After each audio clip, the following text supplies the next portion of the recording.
Dr. Elena Vasquez stood in the center of the massive chamber, trying not to show her nervousness. The room was bigger than a football field, with walls that seemed to stretch up forever. Strange lights floated in the air, casting weird shadows on the floor. Around her, dozens of alien beings watched from their seats. Some had too many eyes, others had tentacles instead of arms, and a few looked like walking trees with faces. This was Harmony's Edge, the most important space station in the galaxy. It was where new species came to meet the Galactic Council for the first time. Elena was here to represent all of humanity. She was the first human these aliens had ever seen. The journey to get here had taken 3 years. When humans first discovered, they were not alone in the universe. Everything changed. Radio signals from space led to contact with a peaceful alien race called the Cathani. They were the ones who told humans about the Galactic Council and arranged this meeting. Elena had spent months learning about alien customs and languages. She knew that this meeting would decide if humans could join the galactic community or if they would be left alone in their small corner of space. The pressure was enormous, but she tried to stay calm.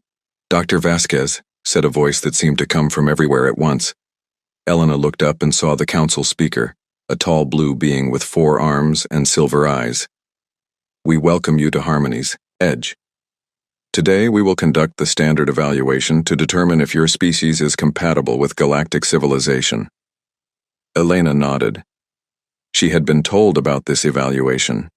Every new species had to go through it. The aliens needed to make sure that humans could get along with other races and would not cause problems. "The evaluation will be performed by our most skilled telepath," the speaker continued. "Zixthara of the Velnathi will examine your mental patterns to assess your species' psychological compatibility." From the shadows at the side of the chamber, a figure approached. Elena's breath caught in her throat. The alien was unlike anything she had seen before.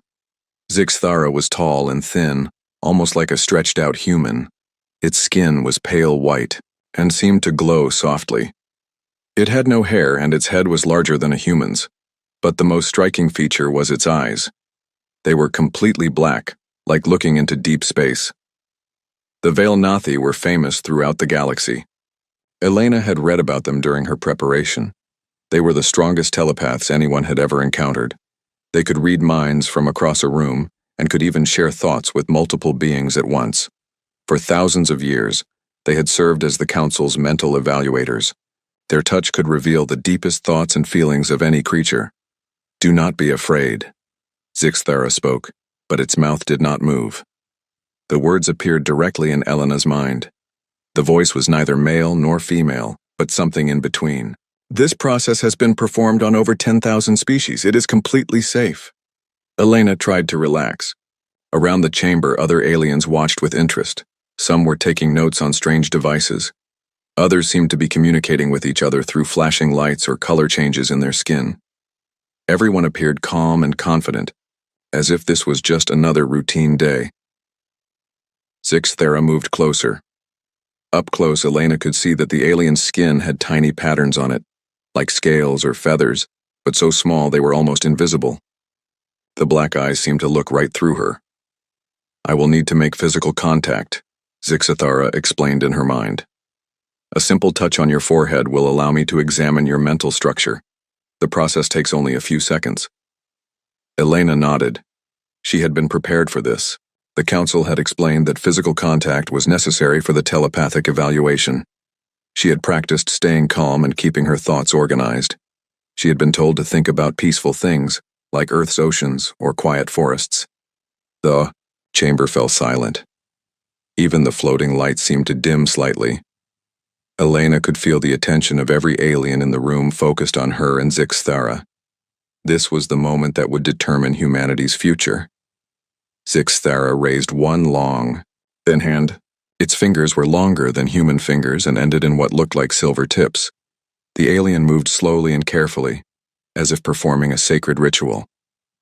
"Think of something that brings you peace," Zixthara's voice whispered in Elena's mind. "Allow your thoughts to flow naturally. Do not resist the connection." Elena thought about her childhood home in Mexico. She remembered sitting in her grandmother's garden, listening to stories about brave heroes and magical adventures. She thought about the smell of flowers and the sound of birds singing in the trees. Zixthara's fingertips touched Elena's forehead.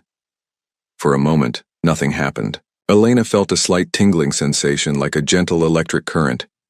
She kept thinking about peaceful memories just as she had been taught. Then everything went wrong. Zixthara's black eyes suddenly went wide. The alien's mouth opened, and a sound came out that Elena had never heard before.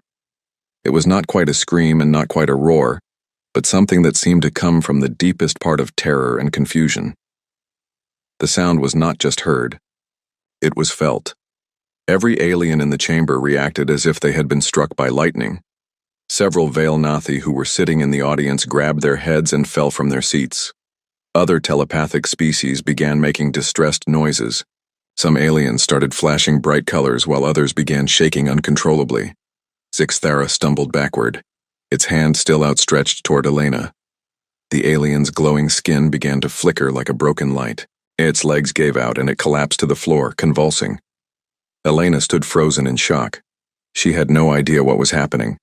One moment she had been thinking about her grandmother's garden, and the next moment the most powerful telepath in the galaxy was writhing on the floor in apparent agony. "Medical team to the chamber immediately," the council speaker shouted. The blue alien's forearms were moving frantically as it called for help. Strange floating machines rushed into the chamber. They surrounded Zixthara and began scanning the fallen telepath with beams of colored light. Elena could hear urgent voices speaking in languages she did not understand. Security guards approached Elena, but they seemed confused about what to do. She had not moved or done anything aggressive. She had simply stood there while the alien touched her forehead. "What happened?" Elena asked, but no one answered her. The chamber was filled with chaos as medical teams worked on Zixthara and other affected telepaths. Dr. Kethvar, an alien scientist Elena had met earlier, approached her carefully. He looked like a large furry bear with 6 legs and kind eyes. "Dr. Vasquez," he said in accented but clear English, "I need you to remain calm. Something unexpected has occurred during the evaluation. We need to understand what happened before we can proceed." Elena looked down at Zixthara, who was still unconscious and surrounded by medical equipment. "Is it going to be okay? I don't understand what went wrong." "Neither do we," Dr. Kethvar admitted. "In 10,000 evaluations, nothing like this has ever happened. The Veil Nathi are the strongest telepaths in known space. They have touched the minds of creatures from gas giants and beings made of pure energy. But your mind—" He paused, looking troubled. "Your mind did something to Zixthara that we have never seen before." Elena felt a chill run down her spine. She was supposed to represent the best of humanity, to show that her species deserved a place among the stars. Instead, her first act had been to somehow hurt the Council's most important telepath. As medical teams carried Zixthara from the chamber, Elena wondered if humanity's dream of joining the galactic community was already over. 3 days passed before Zixthara woke up. Elena spent those days in a small room on Harmony's edge, waiting and worrying. Dr. Kethvar visited her regularly, bringing food and updates, but he always looked more confused than before. The medical scans show no physical damage, Ronnie told Elena on the second day. Zixthara's body is perfectly healthy, but the mind, something happened to the mind that we do not understand. Elena paced around her small room. The walls showed images of peaceful landscapes from different worlds, probably meant to keep her calm. But nothing could calm the worry she felt. She had come here to help humanity join the galaxy, and instead she had hurt someone. On the 3rd day, Dr. Kethvar arrived with news. "Zixthara is awake," he said. "But there is a problem. The telepath is having difficulty communicating. Every time Zixthara tries to explain what happened, the words come out wrong. We need to understand what occurred during the mind touch." Elena followed Dr. Kethvar through the corridors of the station. They passed many aliens, and Elena noticed that most of them stared at her with a mixture of curiosity and fear. Word had spread about what happened in the evaluation chamber. The medical bay was filled with machines that hummed and beeped softly. Zixthara lay on a bed that adjusted itself to the alien's body shape. The Veil Nathi looked smaller and more fragile than before. Its glowing skin was dim, and its black eyes seemed to have trouble focusing. Several other Veil Nathi stood around the bed. They were all connected to each other through thin silver wires that attached to their temples. Elena had learned that this was how they shared thoughts when one of them was injured. Dr. Vasquez, one of the other veiled Nathi, spoke aloud. I am Kixandra, Zixthara's colleague. We have been trying to understand what happened to our friend. May we ask you some questions? Elena nodded. Of course. I want to help however I can. Kixandra moved closer, but Elena noticed that the alien was careful not to touch her. When Zixthara made contact with your mind, what were you thinking about? My grandmother's garden, Elena said. I was remembering sitting there as a child, listening to her tell stories. It was peaceful and happy. The Veilnathi looked at each other with confusion. One of them spoke in their own language, making sounds like musical chimes. Kixandra translated. My colleague asks if you were thinking of only one story or many stories. Elena thought about it. Well, my grandmother told me lots of stories over the years. Fairy tales, myths, adventures. I guess I was remembering all of them at once. This caused more excited chiming among the Veilnathi. Kixandra's skin began to glow brighter. How many stories would you say you remember? Kixandra asked. Elena shrugged. I don't know. Hundreds, maybe thousands. My grandmother loved to tell stories. And then there are all the books I've read, movies I've watched, TV shows. She trailed off, seeing the shocked expressions on the aliens' faces. Dr. Kethvar stepped forward. Elena, this might be important. Can you explain what you mean by all these stories being in your mind at once? Elena tried to find the right words. Well, when I think about my grandmother's garden, I don't just remember sitting there. I remember all the characters from her stories too. Little Red Riding Hood, Cinderella, brave knights, wise wizards. They're all still in my head, like they're real people I once met. The room fell silent except for the humming of medical machines. When, you say they are real people, Kixandra said slowly. Do you mean you can imagine what they would say or do in different situations? Of course, Elena said. Can't everyone? Like right now I can imagine what Sherlock Holmes would think about this situation. He'd probably say that the extraordinary nature of the event means we need to look for an extraordinary explanation. As Elena spoke, Zixthara suddenly sat up in bed. The injured telepath's eyes were wide with what looked like fear.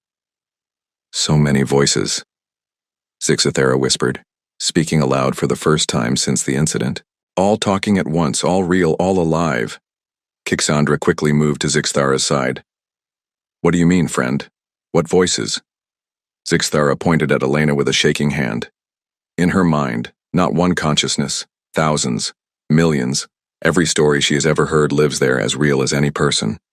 When I touched her thoughts, I touched them all. Dr. Kethvar made notes on a small device.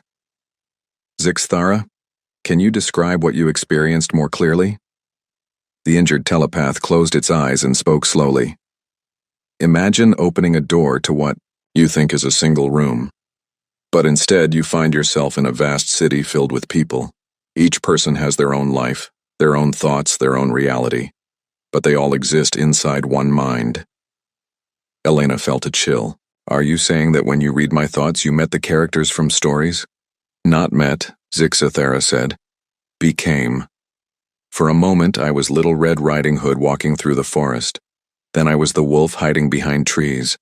Then I was Cinderella at the ball. Then I was the dragon that knights fight. All at the same time. Thousands of different lives, all equally real, all existing together. Dr. Kethvar's fur was standing up, which Elena had learned meant he was very excited, or very worried. This is impossible, one of the other Veilnathi said. Conscious minds cannot contain multiple separate personalities without madness. We have tested thousands of species. Each individual has one consciousness, one voice in their mind. Elena thought about this. But don't you imagine things? Don't you dream or daydream? We do, Kixandra said. But our imaginings are clearly separate from reality. They are pale shadows, not living presences. What Zixthara describes is different. In your mind, the imagined beings have the same strength and reality as your true self. Zixthara nodded weakly. I could not tell which thoughts belonged to Elena and which belonged to the story characters. They were all equally alive, all equally real. It was like trying to have a conversation with 10,000 people all speaking at once. Dr. Kethvar was writing furiously. This explains the telepathic shock. Zixthera's mind was not prepared to encounter multiple consciousnesses in one body. The overload caused the collapse. Elena sat down heavily in a chair. So there's something wrong with my mind? With human minds? Not wrong, Dr. Kethvar said, thoughtfully. Different, very, very different. Kixandra looked at Elena with new respect. Dr. Vasquez, what you describe is not a flaw. It is perhaps the most remarkable mental ability we have ever encountered. You can create and maintain multiple complete personalities within your consciousness, and you remain sane. This should be impossible. Elena thought about all the books she had read, all the movies that had made her cry or laugh, all the characters who felt like old friends. She had never considered it unusual that these fictional people felt real to her. Is this why the council evaluations have never failed before? Elena asked. Because other species don't think the way humans do? Exactly, Dr. Kethvar said. Every other species we have encountered has a single linear consciousness. Their thoughts follow predictable patterns. But humans... He paused, looking amazed. Humans carry entire universes in their minds. Zixthera spoke again, voice stronger. Now, there is something else. When I was connected to Elena's mind, I felt something that frightened me more than the many voices. What? Kixandra asked. The stories were not just memories. They were active, growing, changing. As I watched, new stories were being born, mixing with old ones, creating new possibilities. It was like watching a star being born, but inside a mind. Elena felt a strange pride at this description. That's just how imagination works, isn't it? You take pieces of different stories and mix them together to create new ideas. The aliens looked at each other with expressions Elena was beginning to recognize as awe and fear. Dr. Vasquez, Dr. Kethvar said carefully, I think we need to conduct some more tests. What you have described may change everything we know about consciousness itself. Dr. Kethvar worked with Elena for 2 weeks, running test after test. Each experiment revealed something new and impossible about human consciousness. Elena found herself in laboratories filled with strange machines that could measure thoughts and map the patterns of minds. The results are extraordinary, Dr. Kethvar told the assembled council members. Elena sat beside him in the great chamber, watching dozens of alien faces react to his presentation. Human consciousness operates on principles we have never encountered before. The council speaker leaned forward with interest. Explain these principles, Dr. Kethvar. The bear-like scientist activated a holographic display that showed Elena's brain activity. When we scan Dr. Vasquez's mind during normal thinking, we see not one consciousness but hundreds of active thought streams. Each stream corresponds to a different fictional character or story element that she has absorbed throughout her life. Murmurs of disbelief rippled through the chamber. Some aliens flashed colors of confusion, while others made whistling sounds of amazement. These are not mere memories, Dr. Kethvar continued. They are fully formed personality constructs that can think independently within the human mind. Watch what happens when I ask Dr. Vasquez a simple question. He turned to Elena. What would you do if you were trapped on a desert island? Elena thought for a moment. Well, I would look for fresh water first, like Bear Grylls taught in his survival shows. Then I'd try to build a shelter using techniques I learned from Robinson Crusoe. I might also look for ways to signal for help, like Tom Hanks did in that movie Castaway. The holographic display showed Elena's brain lighting up with dozens of different patterns. Each pattern represented a different source of knowledge, all active at the same time. As you can see, Dr. Kethvar explained, she simultaneously accessed the knowledge and personalities of 3 different fictional sources. Her mind treats these fictional characters as real consultants that she can call upon for advice. An alien that looked like a walking crystal spoke up. This is impossible. Fictional entities cannot provide real knowledge. They are imagination, not reality. Elena stood up. But they can provide real knowledge. Everything I know about survival comes from stories I've heard or watched. The fictional characters carry the knowledge that their creators put into them. When I think about Bear Grylls, I access everything I learned from his shows. When I think about Robinson Crusoe, I remember all the survival techniques from that story. Dr. Kathvar nodded. Humans appear to learn by creating internal models of people and characters. These models then become permanent residents of their consciousness, available for consultation at any time. Another alien, this one resembling a large insect, clicked its mandibles nervously. How many of these constructs does a typical human mind contain? Elena shrugged. I have no idea. I've never counted them. Thousands probably. Maybe tens of thousands. Every book I've read, every movie I've watched, every person I've met, they all leave copies of themselves in my head. The chamber erupted in nervous chatter. Several aliens began communicating rapidly in their own languages. Elena could see fear in many of their expressions. There is more, Dr. Kathvar announced, raising his voice above the noise. Dr. Vasquez has demonstrated an ability to consciously control these mental constructs. Show them, Elena. Elena had practiced this over the past few days. She closed her eyes and concentrated. Right now I'm thinking like Spock from Star Trek. Logic dictates that your fear of human mental abilities is illogical. We mean you no harm. She opened her eyes and smiled. Now I'm thinking like Captain Kirk. We come in peace, and we want to work together to explore strange new worlds. The brain scanner showed dramatic changes as Elena shifted between different mental patterns. Each fictional character brought its own way of thinking and speaking. The implications are staggering, Dr. Kathvar said. Humans can adopt the personality, knowledge, and thinking patterns of any character they have encountered. They are natural shapeshifters of consciousness. The council speaker was quiet for a long moment. Dr. Kathvar, what does this mean for telepathic species like the Velnathi? That is the most disturbing discovery, Dr. Kathvar admitted. When a telepath attempts to read a human mind, they encounter not one consciousness, but thousands. The telepathic shock can be overwhelming. But we have discovered something even more significant. He activated another holographic display, this one showing Elena's mind interacting with Zixthara's during their original contact. Humans do not just resist telepathic intrusion, they transform it. When Zixthara touched Elena's mind, the humans, fictional constructs began feeding false information to the telepath. Zixthara experienced memories from fairy tales as if they were Elena's real memories. The telepath could not distinguish between Elena's actual experiences and the experiences of fictional characters. Elena felt a chill as she understood what this meant. Are you saying that when telepaths try to read human minds, we accidentally lie to them? Not lie, Dr. Kathvar corrected. You overwhelm them with information that feels completely real, but comes from fictional sources. A telepath trying to extract the truth from a human mind would encounter thousands of different versions of reality, all equally convincing. The chamber fell silent. Elena could see the aliens processing this information, and many of them looked deeply troubled.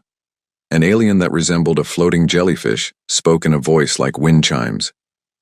If humans can confuse telepaths with fictional realities, what happens when they discover this ability deliberately? Dr. Kathvar's expression grew serious. We tested this possibility. Elena, would you demonstrate controlled fictional projection? Elena nodded. Over the past week, she had learned to consciously direct her mental constructs toward telepathic contact. I'll need a volunteer telepath. Several Velnathi had been observing from the audience. One of them, not Zixthara, who was still recovering, stepped forward cautiously.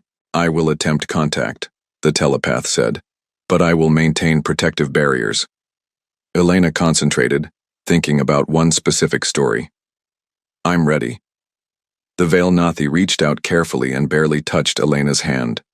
Immediately, the alien's eyes went wide. I see a young woman living in a house with 7 small men who work in a mine. She has skin white as snow and lips red as blood. A wicked queen wants to kill her because a magic mirror says she is the most beautiful in the land. The telepath broke contact, looking confused. But these are not real memories. This is a fictional story. Exactly, Elena said. I was thinking about Snow White. To your telepathic senses, her experiences felt as real as my own memories. The implications hit the chamber like a wave. If humans could feed telepaths fictional information that felt completely real, then telepathic interrogation, mind control, and mental domination, all the tools that many species use to maintain power, would be useless against humans. There is one final discovery, Dr. Kethvar announced. Humans can share their fictional constructs with each other. Elena smiled, remembering the tests they had done. When humans tell each other stories, we're not just sharing information. We're sharing pieces of consciousness. Every time someone tells me a story, I create a mental construct based on that story. And when I tell someone else that story, I pass the construct to them. The council speaker stood up, all four arms raised for attention. Are you saying that human consciousness is infectious? In a way, yes, Dr. Kethvar confirmed. Humans can create shared fictional realities that exist across multiple minds. A group of humans who know the same stories will have similar mental constructs, creating a kind of collective consciousness based on shared narratives. Elena thought about all the movies that millions of people had watched, all the books that had been read by countless readers. We've been building shared mental universes for thousands of years without realizing it. Every time someone watches Star Wars or reads Harry Potter, they add those characters to their mental collection. Millions of people carry the same fictional beings in their minds. The chamber erupted in chaos. Aliens were talking rapidly in dozens of languages. Some were flashing colors of alarm, while others were making sounds of distress. Elena could see that many of them were frightened. The council speaker called for order. This session is adjourned. The council must discuss these revelations in private. As Elena left the chamber with Dr. Kethvar, she heard fragments of alien conversations. Words like dangerous, unpredictable, and threat reached her ears. Dr. Kethvar, Elena said quietly, I think we might have made things worse for humanity. The alien scientist looked at her with his kind eyes. Perhaps, Dr. Vasquez, but the truth was going to come out eventually. It is better that we discovered it under controlled conditions. Elena wasn't sure she agreed. She had come to Harmony's Edge to help humanity join the galactic community. Instead, she had revealed that humans possessed mental abilities that could potentially neutralize the power of telepathic species. She wondered if the council would decide that humans were too dangerous to be allowed into galactic civilization. As they walked through the corridors of the station, Elena noticed that other aliens moved away from her, keeping their distance. Word was spreading, and not all of it was good. News of Elena's abilities spread across the galaxy faster than anyone expected. Within days, reports were coming in from human colonies and Earth itself. People everywhere were experimenting with their minds, testing the limits of their imagination. Elena received urgent communications from Earth while she waited for the council's decision. The messages painted a picture of a species awakening to powers they never knew they possessed. It started with the writers. Dr. Sarah Chen reported from Earth via holographic communication. When news broke about your discovery, science fiction, authors began testing their mental constructs. They found they could make their fictional characters so vivid that telepathic aliens actually believed these characters were real people. Elena watched the recordings with amazement.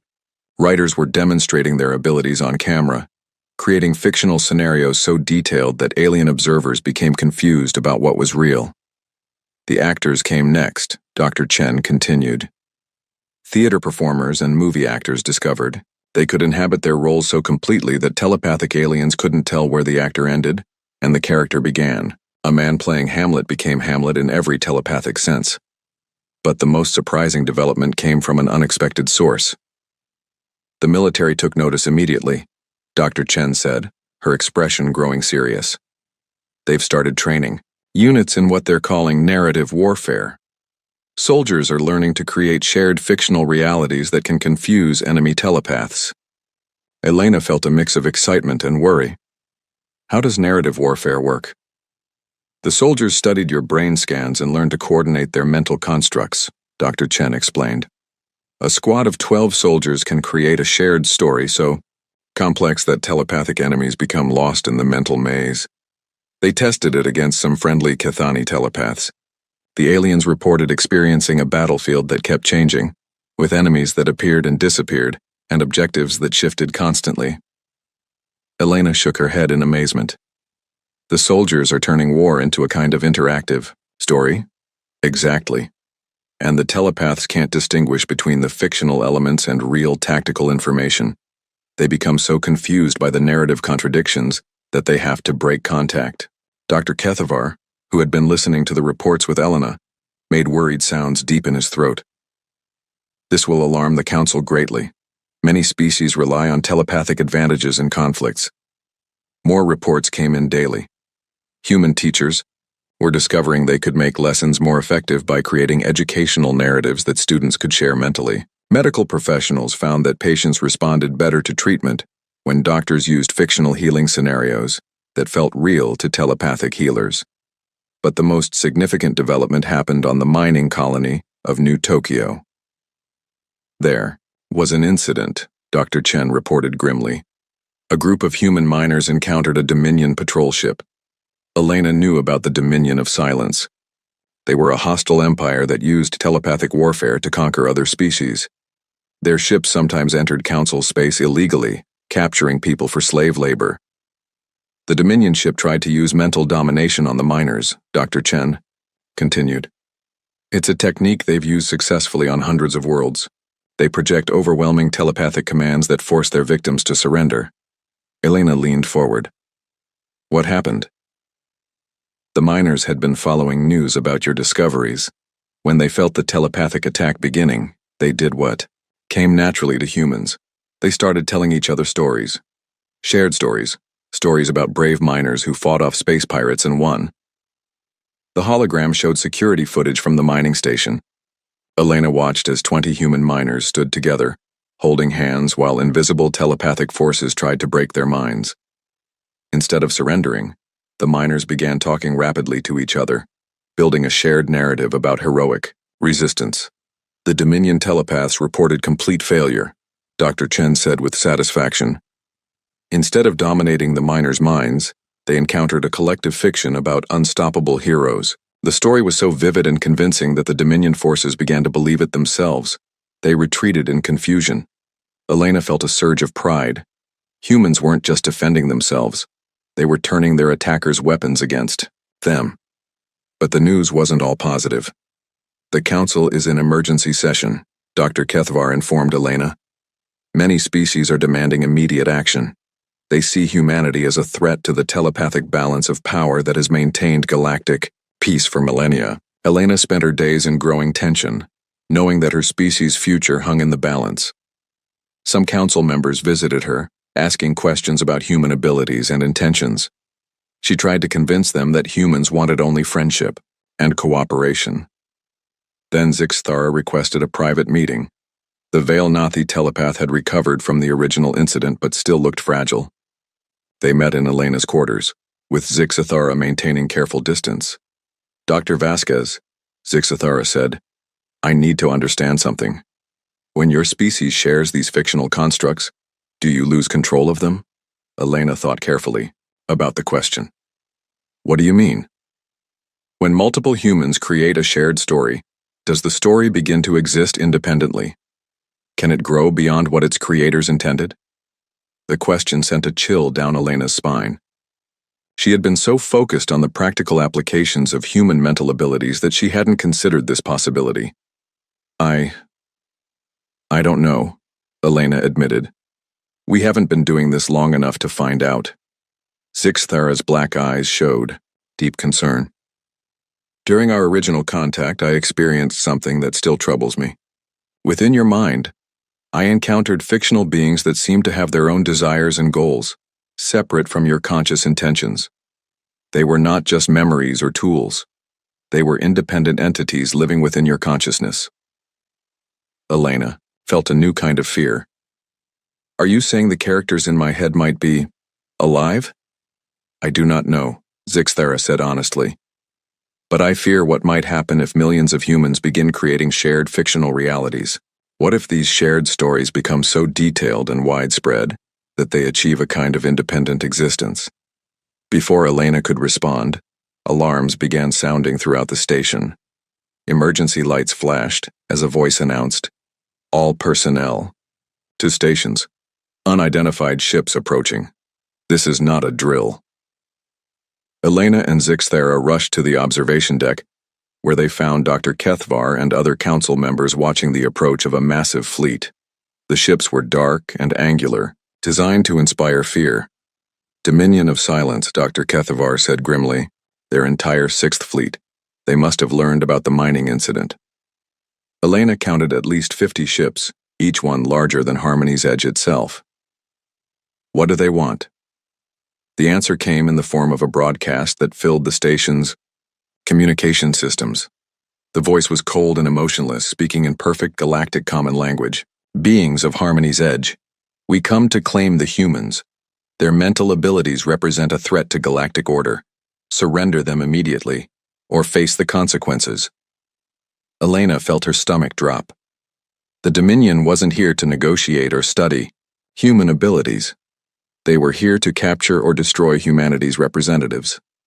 The Council must decide, the speaker announced over the intercom.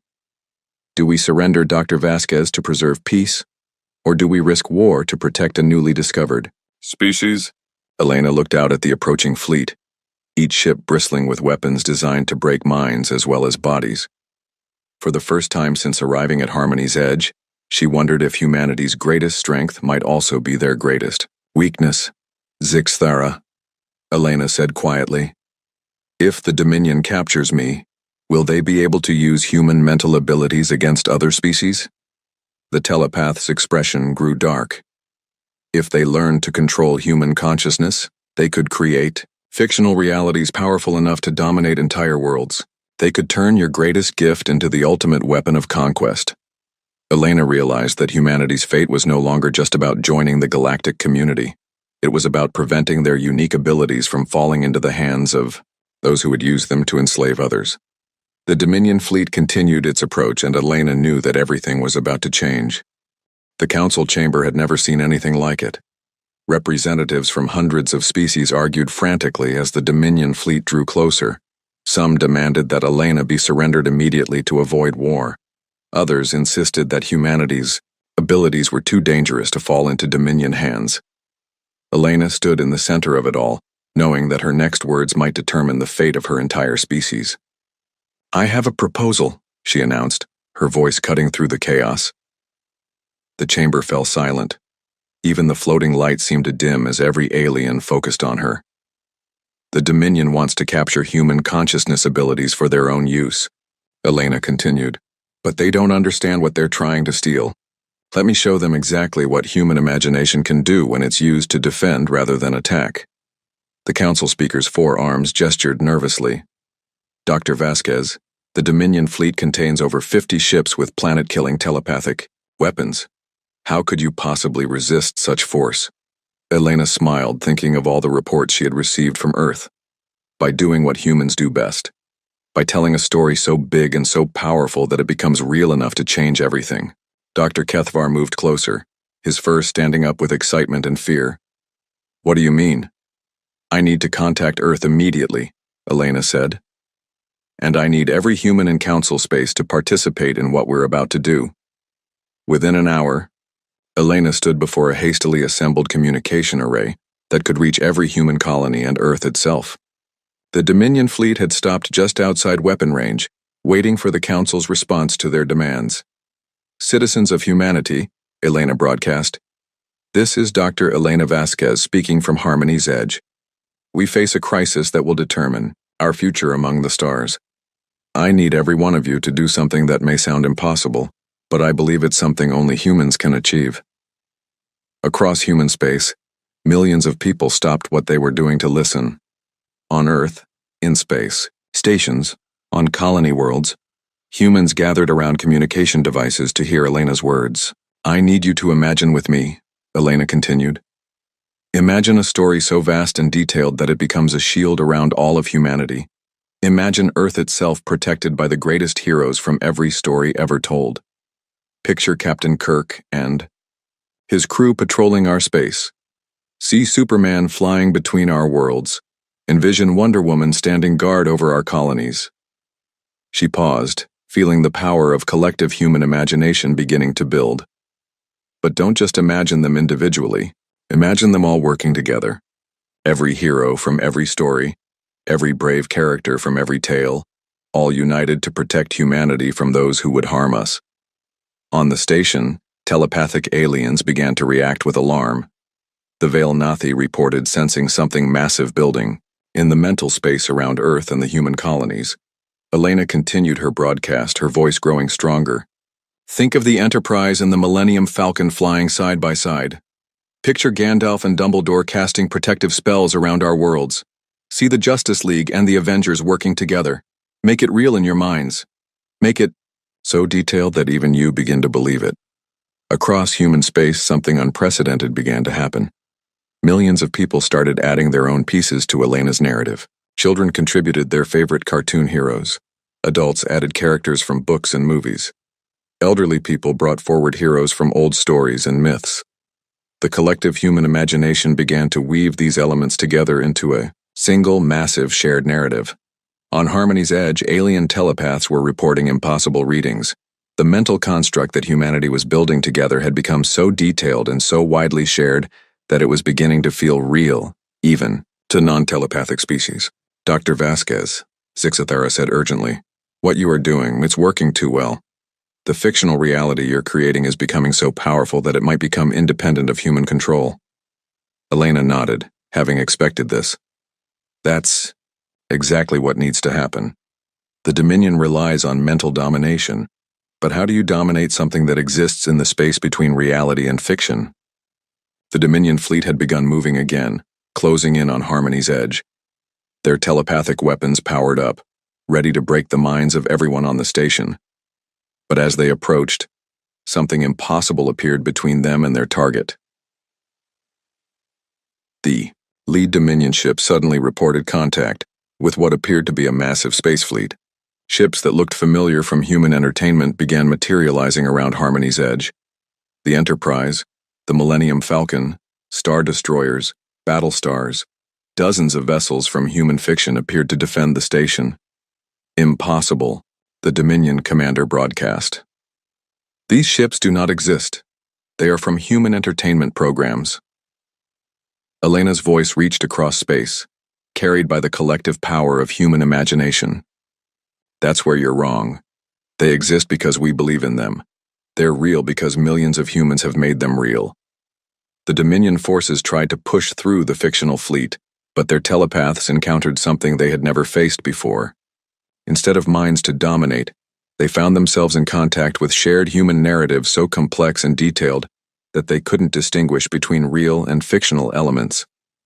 When Dominion telepaths tried to attack Elena's mind directly, they instead encountered Captain Picard's calm wisdom, Yoda's ancient knowledge, and Harry Potter's courage all at once.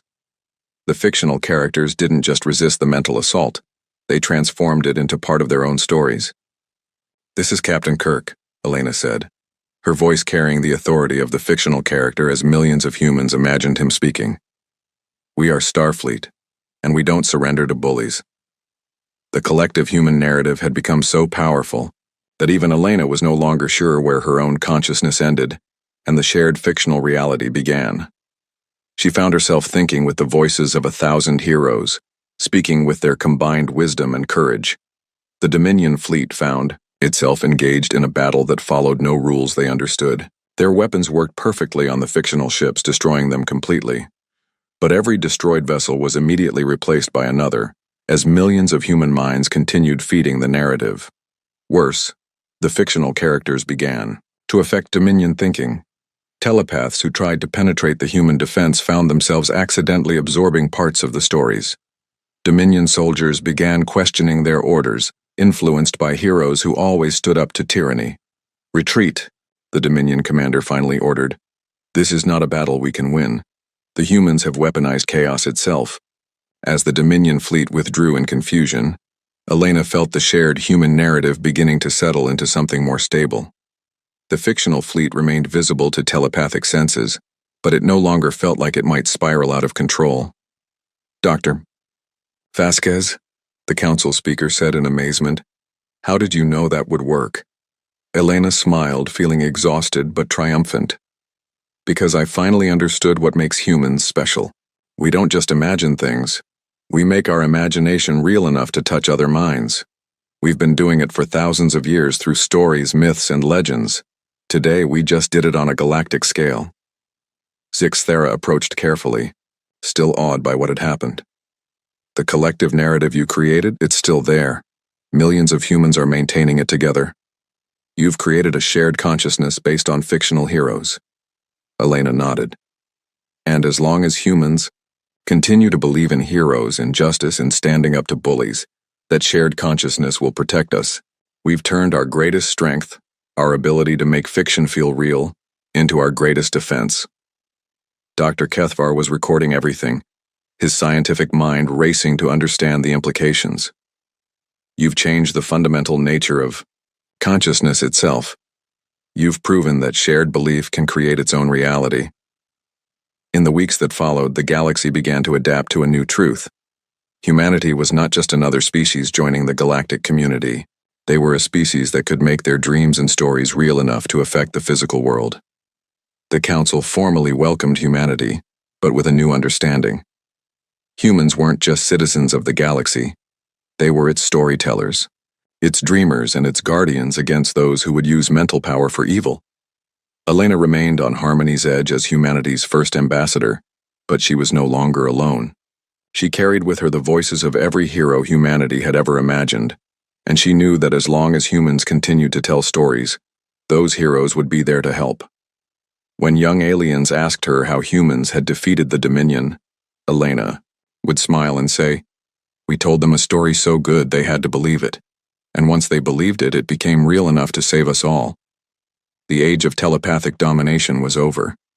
The age of narrative reality had begun, and humanity stood at its center, proving that sometimes the greatest power is not the ability to control minds, but the ability to inspire them with dreams worth believing in.